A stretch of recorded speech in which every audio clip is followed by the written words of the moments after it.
Bonjour Stéphanie. Bonjour Marianne. Alors, tu es Stéphanie Bueno de l'agence ERA de Entraigues, dans le Vaucluse, à côté d'Avignon.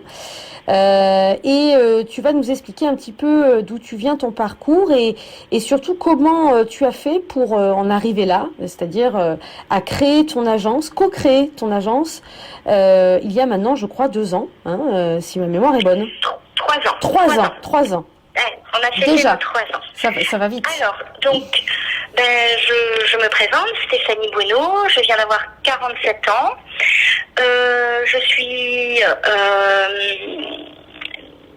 divorcée. J'ai divorcé. Je suis là actuellement en concubinage avec mon associé. Mon parcours, il est un peu atypique. Moi, j'ai fait déjà quand j'étais petite, j'ai vécu à l'étranger, j'ai vécu en Afrique, puis ensuite on est rentré en France avec mes parents, en Afrique noire. Puis j'ai fait des études de physique, c'est-à-dire que j'ai fait un bac+5 en physique. Je me suis spécialisée dans les nanotechnologies. Puis je me suis mariée et mon mari a été tout de suite pour son premier poste a été muté dans le sud, puisque à ce moment-là nous étions à Strasbourg.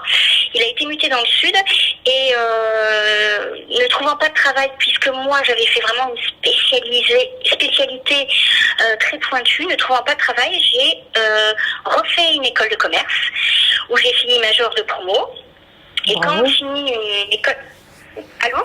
Oui, je te disais bravo, je savais pas.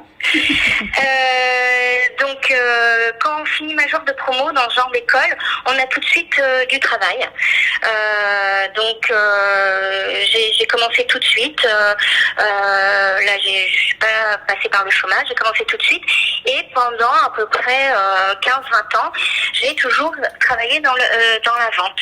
C'est-à-dire que je suis passée aussi bien par des grandes enseignes comme Leroy Merlin, comme Auchan, toujours directrice de rayon, responsable de rayon. Puis j'ai travaillé responsable de magasin, dans les fringues, peu importe, Catimini par exemple. Et au bout de toutes ces années, mon mari m'a quittée parce que il était prof, lui, il avait totalement un train de vie différent de moi, il était prof. Moi, je travaillais beaucoup, je comptais pas mes heures. Et voilà, ça s'est terminé par un divorce. Donc, maman de 2 enfants, il a fallu que je m'assume, il a fallu que je règle tous ces problèmes que règlent les femmes qui se retrouvent divorcées avec 2 enfants. Et à un moment donné, j'arrivais plus à trouver mon équilibre entre un métier très prenant, mais avec beaucoup d'heures. Et donc j'ai fait une pause et j'ai fait un bilan de compétences. Et en faisant ce bilan de compétences, je me suis rendu compte, qu'est-ce que j'aime pas. Je voulais toujours avoir le contact client parce que ça c'était quelque chose que j'avais avec passion fait pendant toutes ces années. Donc il n'était pas question que je retourne dans un bureau ou que je me remette à faire de la physique, puisque même si j'ai un bac+5, je n'avais plus les compétences à jour. Donc je voulais toujours avoir ce contact avec les clients, mais en ayant quand même la liberté par rapport aux horaires, par rapport à tout ce que peut apporter le fait d'être chef d'entreprise. Donc j'ai cherché, j'ai fait un premier bilan de compétences, ça n'a rien donné, j'en ai même fait un deuxième.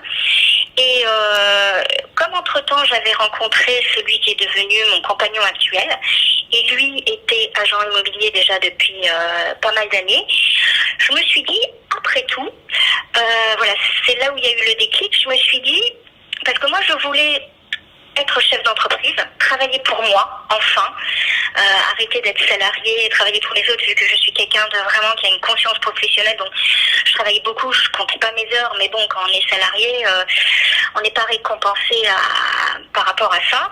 Donc je voulais vraiment prendre mon indépendance, et en me mettant donc avec mon compagnon, et en décidant d'ouvrir une agence immobilière, on s'est dit, après tout, moi, je connais rien à l'immobilier, mais j'ai toujours été manageuse d'une équipe de jusqu'à 12 personnes. Donc voilà, motivée, recrutée, c'était vraiment ma passion.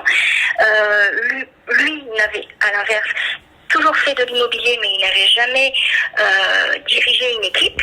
Donc on s'est dit, bim, voilà ce qu'il faut faire. On va se mettre ensemble, s'associer, ouvrir une agence immobilière. Et l'idée est partie comme ça. Alors je dis bien l'idée est partie comme ça parce que ça semble simple sur le papier. Bien entendu, c'est pas tiens on décide d'ouvrir une agence immobilière et ça se fait dans la minute. Là, je t'avouerai que ça fait maintenant 4 ans qu'on a eu le premier contact avec ERA Immobilier. Alors pourquoi ERA? C'est tout simple parce que Roland travaillait déjà avec le réseau ERA. Il était déjà dans ce groupe. Donc, il en était très content. Il n'y avait pas de raison de changer. Donc, on a pris contact. Voilà, un contact, un deuxième contact. Il a fallu, évidemment, faire un business plan, tout ce qui va avec ça. Et puis, se poser les bonnes questions, Marielle. Se poser les bonnes questions avant de se lancer parce que être à deux en couple, puis travailler en commun, c'est vraiment une chose particulière. Ça veut dire prendre des risques à deux, ça veut dire aussi que si jamais à un moment donné, il faut en être conscient dans le couple, ça va plus, c'est peut-être l'agence qui est mise en péril. Donc mélanger, se voir toute la journée, mélanger le travail et le côté perso, est-ce que c'est une bonne idée? Donc voilà, il faut réfléchir à tout ça avant de se lancer. C'est pas rien. D'autre part, une fois qu'on a posé tout ça, une fois qu'on avait décidé de ne pas avoir le même rôle concrètement au sein de l'agence, ça a aussi permis d'équilibrer, et on est très très équilibré sur ce point, c'est-à-dire vraiment je n'empiète pas sur son travail, il n'empiète pas sur mon travail. Maintenant, pour la petite anecdote, j'avoue qu'à la maison, 80% du temps, malheureusement, en tout cas pour moi, je parle immobilier. Je mange immobilier et je vis immobilier. Roland arrive beaucoup plus, alors est-ce que c'est l'apanage des hommes, je ne sais pas, à faire la part des choses. Moi, j'ai un peu plus de mal. Mais ça a toujours été, je veux dire, c'est pas par rapport à l'immobilier, ça a toujours été, même avant, je ramenais mes soucis à la maison. Alors, d'autant plus maintenant qu'on est dans le même métier, dans la même agence, il nous arrive des fois de manger, effectivement, même au week-end, et de se regarder et de dire, mais on est en train de parler de l'agence, quoi. Oui. Donc, bon, mais sinon, voilà, ça c'était quelque chose d'important qu'il faut se poser la question quand on est déjà un couple perso et que on veut entreprendre, créer une agence, créer un projet. Il faut se poser les bonnes questions avant. Une fois qu'on s'est posé les bonnes questions, voilà, il faut se lancer. Ce n'est pas quelque chose de simple de se lancer. C'est vrai que c'est quelque chose de long. Il nous aura fallu 1 an entre l'idée et l'ouverture de l'agence, mais véritablement 1 année, 12 mois, entre trouver le bon emplacement, trouver le financement, voilà. Ça a été long, ça a été complexe. Il faut, comme je pense tous les chefs d'entreprise, être conscient qu'il faut être patient, surtout dans ce métier, surtout quand c'est une création. C'est très différent une création qu'une reprise. Une reprise, on reprend une agence qui marche déjà, qui a déjà sa notoriété, qui a déjà peut-être sa clientèle, sûrement. Créer quelque chose alors qu'il n'y a rien, c'est voilà, travailler sur un secteur, vraiment démarrer de rien. Il faut être patient. C'est pas ouvrir un magasin et ça peut, si le produit est bon, ça marche tout de suite, la trésorerie rentre de suite. C'est vraiment avoir des hauts, avoir des bas, créer une équipe, ça aussi c'est long, créer une équipe, souder une équipe, ça a été mon travail. C'est toujours mon travail parce que ça s'arrête jamais. Il y a des départs, il y a des... Voilà. Mais on a trouvé le bon équilibre avec Roland. Moi, je suis très satisfaite. Je regrette absolument pas. Alors, je dis pas encore une fois, hein, il y a eu des bas, vraiment bas, à se poser la question si on n'allait pas vendre. Et puis, la vie est fantastique. La vie est fantastique, c'est des fois quand on est tout en bas, qu'il se passe quelque chose et qu'on trouve encore la force de donner le dernier coup de pied et de remonter. Et voilà, à présent, l'agence tourne bien. On est très satisfait. Moi, je recommande à toutes les femmes, vraiment, de se lancer. Alors, c'est vrai, il faut du courage parce que il faut admettre, lâcher quelque chose pour ma part où il y a la sécurité, surtout, par exemple, dans ma situation où j'étais divorcée, mère de 2 enfants, faut pas se planter. On a peur, mais il faut arriver à croire en soi. Ça, c'est très très important. Il faut avoir beaucoup confiance en soi. Et si on a confiance en soi, on sent projet. Si on y croit, on arrive à convaincre une banque. On arrive à travailler, à ne pas compter ses heures. Et tout ça mêlé avec la patience et l'amour du travail quand même, ça fait un cocktail explosif et ça fait qu'on ne lâche pas finalement et ça fait que ça marche. Voilà. Alors, comment vous gérez justement le fait que vous parlez un peu travail en dehors de la maison, que vous avez finalement pris les risques ensemble, donc en gros vous n'avez pas vraiment droit à l'erreur. Comment ça vous le gérez? Parce que votre situation n'est pas meilleure qu'une autre, mais comment vous gérez dans le couple, au travail et en dehors du travail, ça? Oui, alors, c'est très stressant malgré tout. C'est très stressant parce que si on se plante, c'est le couple qui se plante. Le couple aussi bien, donc au travail, bon, c'est un échec bien sûr, on est déçu si ça marche pas et s'il faut fermer une agence que l'on crée, mais c'est effectivement très dangereux pour le couple. Disons dans la vie normale, puisque au niveau des revenus, ce serait la catastrophe. Donc c'est stressant, mais en même temps, c'est ce qui nous motive. Et c'est ce qui peut-être apporte l'adrénaline, et c'est ce qui nous fait avancer. Et puis, dans les moments où, je disais tout à l'heure, il y a des hauts, il y a des bas, dans les moments où c'est en bas, c'est marrant parce que c'est arrivé, quelquefois, faut pas se le cacher, c'est soit lui qui me remonte le moral, c'est soit lui qui tient et qui me dit mais non, tu vas voir, voilà, soit moi. Et le fait d'être deux, peut-être, par rapport à quelqu'un qui est seul, nous a beaucoup aidé. Alors voilà, c'est à double tranchant. Mais le fait d'avoir été deux, quand j'ai eu des coups de mou, parce que c'est pas possible qu'un chef d'entreprise n'ait pas de coups de mou. Voilà, c'est pas toujours simple. Il y a des crédits, il y a des choses.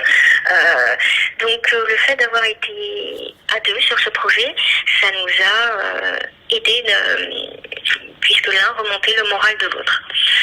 Et voilà, je ne sais pas si j'ai répondu à la question, mais... Oui, c'est très bien. Alors, c'est vrai ce que tu dis, que tu avais une vraie volonté de quitter le salariat. Oui. Je me permets de rebondir là-dessus parce que c'est un point important. Pourquoi tu avais envie de quitter le salariat et qu'est-ce que t'apporte ta nouvelle vie d'entrepreneur? Alors, comme je te disais, moi j'ai toujours été responsable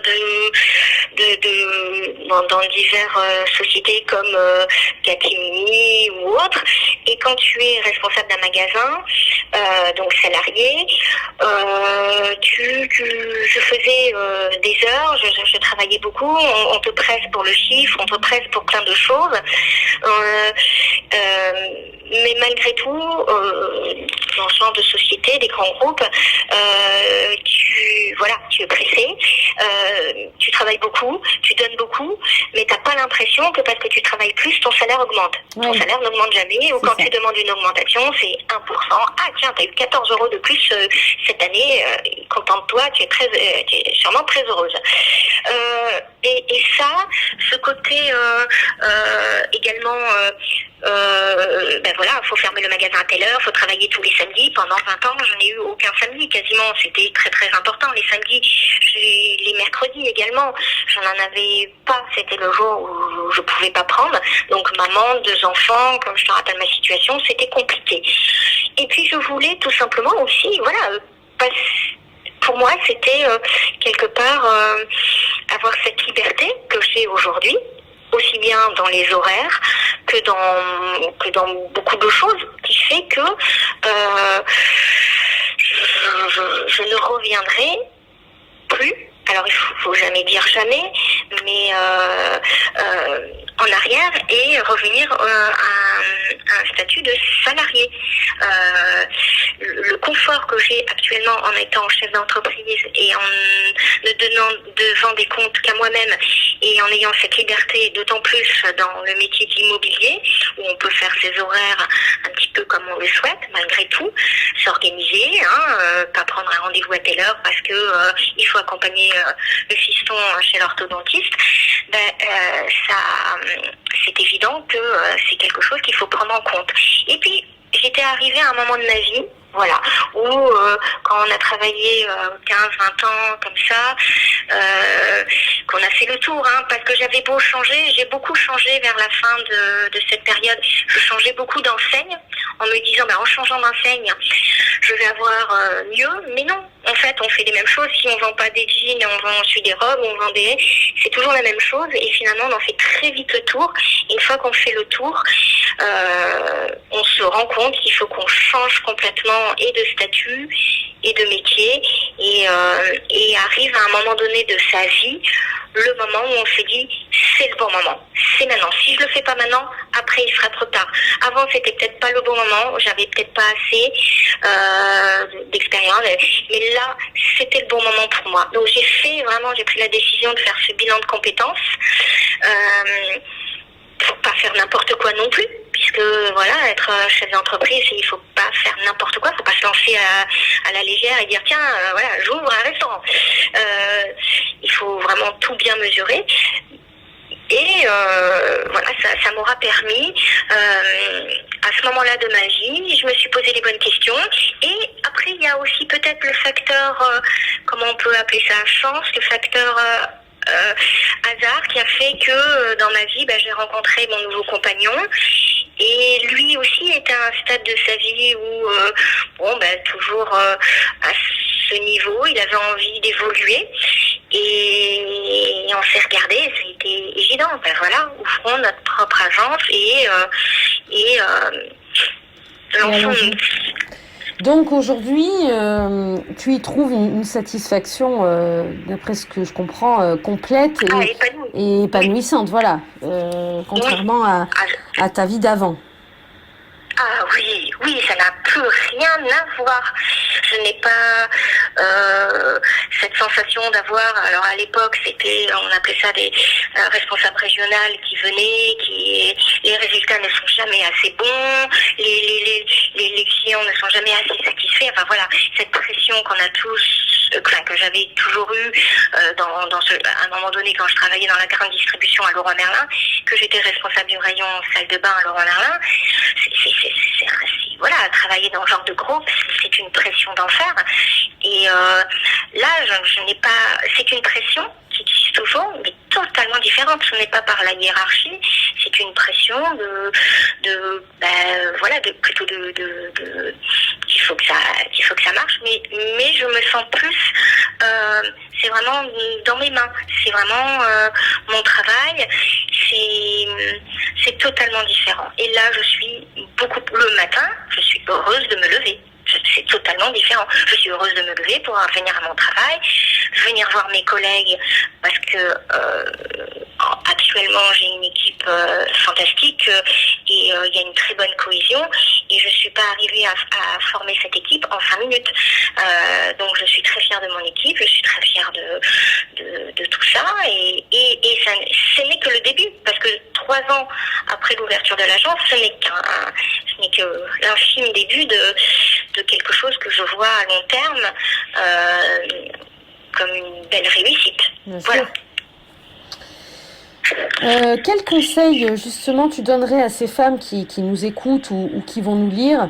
Qu'est-ce que tu pourrais leur donner comme conseil pour qu'elles osent se lancer enfin et vivre leurs rêves? Il faut qu'elles soient dans un moment de leur vie, je dirais, où elles aient suffisamment confiance en elles, parce qu'il faut avoir, je pense, beaucoup confiance en soi, en ses capacités. Voilà, il ne faut pas être complètement au bout du rouleau au moment où on décide d'être chef d'entreprise, parce que ça demande beaucoup d'énergie, parce que au départ, il faut pas compter ses heures, il faut pas avoir cette image d'Épinal de se dire parce qu'on est chef d'entreprise, alors on fait partie de la caste des gens très très riches, et non, c'est faux. Moi, quand j'ai commencé, on n'a pas pris de salaire quasiment pendant 2 ans. Donc voilà, il faut avoir un certain courage, et il faut avoir, donc comme je le disais, confiance en soi, arriver à un point de sa vie où on sait ce que l'on veut, on sait ce qu'on veut plus aussi, c'est très important, on sait ce qu'on veut plus, et que par rapport à des hommes, voilà, pour faire la comparaison, on n'est pas moins intelligente, on n'est pas moins performante, on n'est pas moins incapable d'y arriver.